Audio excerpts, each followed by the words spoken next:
welcome back to The Person Everyone Needs. I'm your host, Webb Hoggard, and today I want to talk to you about the power of encouraging others. I've talked about this on multiple occasions, but I'm going through a circumstance right now as a pastor where there's just several people around me that are carrying heavy burdens, and I got to tell you, some of the burdens are of loss. They're about to lose loved ones, or they have lost loved ones recently. Some of them are family issues, and there's a huge burden there because they know that what they want to do just seems it's hard to bring that to pass. Others, they're having job issues. Some people that are around me right now, that their burden is a burden of victory. There's exciting things taking, in fact, almost miraculous things taking place. But in the midst of it, there's still a lot of work that has to be done. You know, every miracle comes with its own bag of work that has to be done alongside of it. And so sometimes, whether it's good or whether it's bad, whether it's from outside or from inside, there just seems to be a weight, a tremendous weight to bring things through to fulfillment. And I just want to remind you in the midst of that, maybe you're in a crushing period right now. And let me say, first of all, if you're being crushed, that is how you get the wine. That is how you get the oil out. Now, the crushing is not a joy by any means, but just understand that God makes all things beautiful in its time. Ecclesiastes 3 tells us there's a time for everything, but in all things, he makes things beautiful in their time. I don't always know how he's going to do that. Sometimes it feels like it takes longer than what I want. There's a proverb that says that hope deferred makes the heart sick. I see that around me in a lot of people's eyes right now, and I just want to bring courage to you today.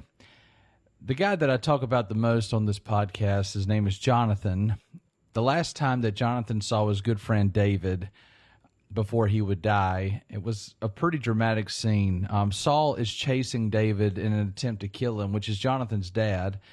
He is in Saul's camp. He is, his right arm man, but he's also loyal to David. So he finds his way getting out of the camp, and he goes over to where David is at, and he meets him. And the scripture tells us that David had been seeking the Lord a lot in the recent days. The Lord was continuously giving him victories. It was a powerful thing. Even the men, they kept saying things that they were afraid, they didn't want to move forward in the battle, and yet they would follow David into victory, and the great things were taking place. Everything David did, according to what God called him to do, was being victorious and having success. So David saw that Saul had come out to seek his life. David was in the wilderness of Ziph at Horesh. And Jonathan, Saul's son, rose and went to David at Horesh and strengthened his hand in God. And he said to him, "Do not fear, for the hand of Saul my father shall not find you. You shall be king over Israel, and I shall be next to you. Saul my father also knows this." And the two of them made a covenant before the Lord. David remained at Horesh, and Jonathan went back home. Today, if I could sit across the table from you, maybe you're feeling that heaviness, whether it's heaviness of positive things or heaviness of difficult things, whatever it is that you're enduring. Perhaps it just feels like there's a cloud following you. Maybe you've been given some bad news and you don't really know how to take it. If I could stand there with you, I would remind you, God makes all things beautiful in its time. The devil, or your enemy, your spiritual enemy, would like you to give up the faith, to give up hope, and to certainly give up love. He would like you to be overwhelmed with comparing yourself to other people and what they have going on in their life. He'd like you to be reminded of every one of your failures and hopefully intimidate you into a consistent fear of failure. He'd like you to be reminded of your past and how many times you fumbled the ball, and forget how many times God has redeemed you and walked you through the next phase. The devil would like you to think that you're completely alone. No one's got your back. No one's for you. All of these things are lies. You have a God who is not far from you. He said, "If you draw nigh unto me, I will draw nigh unto you." If you need someone close to you right now, Jesus is ready to be there close to you. Maybe you need something a little bit more physical. Maybe you need a friend. Maybe there's a friend that will stick closer than a brother. Do you have someone you can call out and say, I just need to hear it's all going to be okay? Maybe one of the things you need to do is stop defining what okay is. Okay may not be the outcome that you're looking for. Okay may not be what it is that you're fighting to get to come to pass. Okay might be that God's grace is sufficient for you. Okay might be, I know he knows what's best. Okay might be, though I be crushed, at least I be crushed in the hands that will heal me eventually. That's the kind of God you have. That's the kind of warrior that you have in your camp. So I say to you, continue to dream, even when you don't know how in the world you could have hope. Keep the hope alive. It's the only thing that's going to keep you alive. Keep your faith strong. Believe. As Paul said, in the end, the only things that will even exist are faith, hope, and love, and the greatest of these is love. Remind yourself that you are loved. There's some that believe in you. There may not be all, and there may not be most, but there are some that do believe in you. They think that you're great. They need you. And if you feel like that's not a lot of people, then I would remind you, be kind and compassionate as Christ was for you. Maybe forgiving others. Start walking in the light, as Ephesians 5 tells us to do. Walk as imitators of God. Be like God, and they'll flock to you. Be kind.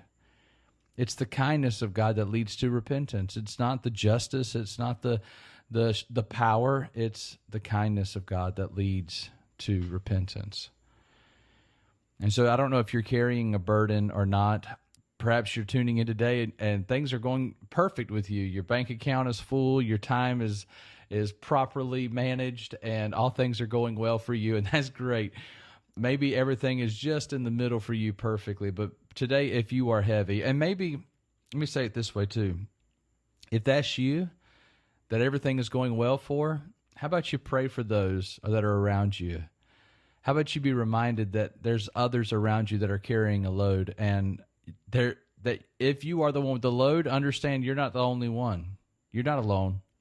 That doesn't mean that your circumstance doesn't matter. It absolutely matters. But sometimes we need to be reminded in the midst of our pain that we're not the only one in pain, that we're not the only one suffering. We're not the only one in confusion. We're not the only one walking in darkness. We're not the only one who's depressed. We're not the only one with anxiety. We're not the only one with our plans have failed. We're not the only ones who are confused about the future. We're not the only ones who can't see our dreams coming to pass. We're not the only ones that, our kids are growing up. I tell you, this is one of the burdens in my life as I watch my boys. Man, they are growing up right in front of my eyes, and I can't seem to stop the world from spinning out of absolute insanity to just enjoy them. When I'm at work, there's often times that I think about them and how I need to be more intentional, and then when I get with them, I think about work and how I need to make sure that those things get right, and it seems like I don't ever have my head on straight. And that's not always the case, but if I could be the person that you need right now, I just wanted you to know that you're not alone. You have a God who cares about you. There are people around you who believe in you, and there's somebody who needs you. So don't give up. Don't give up in the middle of the trial. Don't give up. Be like Jonathan. Break away from the camp that you're always in and go to that person that you know is in difficulty and encourage their hand in the Lord. And you're saying to yourself, yeah, I'm the one who needs to be encouraged right now. Do you not think that Jonathan was weighted down? Jonathan was in the same camp that was chasing down his best friend. And yet Jonathan remained loyal to his father and kept the trust with David, and he broke out. And when he got to David, he didn't tell David, hey, I'm going to be here for you. He didn't say, you can trust me, you can believe in me. No, it says he strengthened his hand in the Lord. And I'll tell you, as a pastor, there's a lot of times that I want people to be able to rely on me. But if I'm a good shepherd, I tell people that the Lord is always going to be there for them. That I don't have a Messiah complex, but I actually hand those things over to them and say, remind yourself again and again, It's God who's in the trench with you. It's God who's in the hospital with you. It's God who's in that car accident beside you. It's God who heard the same diagnosis you heard. It's God who's got the real truth in his hands. It's God who knew you before you were born. He crafted you with his own hands, who loves you, has a plan for you, and he's the one who is going to use the pain that you're in right now to bring something great from it. Don't worry about the burden. Don't worry about the darkness that is around you. Continuously walk into the light, and eventually it will walk away from you, the darkness that is. God will never leave you nor forsake you. He loves you. And I hope today you can be encouraged. The idea of encouragement is to take my heart of strength, my heart of courage, my heart of all the, whatever it is that I have, and put it in your chest so that you can beat with the strength that I have until you're ready to go again. So today, if you're needing some encouragement, I encourage you, pick up that Bible and be reminded that God cares a lot about you. Go talk to somebody. Hey, go talk to somebody who's in a more difficult spot than you are. That often encourages us. Proverbs says, he who refreshes others will himself be refreshed. So if you really would like some perspective on what's going on in your life, maybe go spend some time at a rest home, or go spend some time with a person who's lonely right now. If the voices in your head keep reminding you that you're lonely, understand you're not the only one.